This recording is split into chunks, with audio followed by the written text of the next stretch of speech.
মুসলমানদেরকে আমেরিকা মারে, রাশিয়া মারে, চীন মারে, ভারত মারে, মিয়ানমার মারে, ইসরায়েল মারে, আর মুসলমান আসমানের দিকে দুই হাত তুলে আল্লাহর কাছে ফরিয়াদ জানায়, হে আল্লাহ আমাদেরকে রক্ষা করো, আমাদেরকে উদ্ধার করো। ভাই আপনারা আসলে আল্লাহকে কি মনে করেন? আপনারা আসমানে হাত উঠায় কান্নাকাটি করবেন আর আল্লাহ আপনাদের কান্নাকাটি দেখে কনভিন্স হয়ে আপনাদেরকে উদ্ধার করার জন্য আকাশ থেকে ফেরেশতা বাহিনী পাঠিয়ে দিবেন, তাই না? কখনো না। আপনারা ঐক্যবদ্ধ হবেন না, কোরআনের বিধান মানবেন না, মাথার টুপির সাইজ নিয়ে মারামারি করবেন, আরবি উচ্চারণ নিয়ে গুতাগুতি করবেন, অপ্রয়োজনীয় বিষয় নিয়ে তর্ক বাহাস করবেন, আর তার ফলে নিজেরা টুকরা টুকরা হয়ে শত্রুর খাবারে পরিণত হবেন।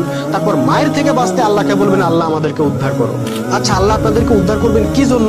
যাতে আপনারা আবার নিজেরা মারামারি শুরু করতে পারেন।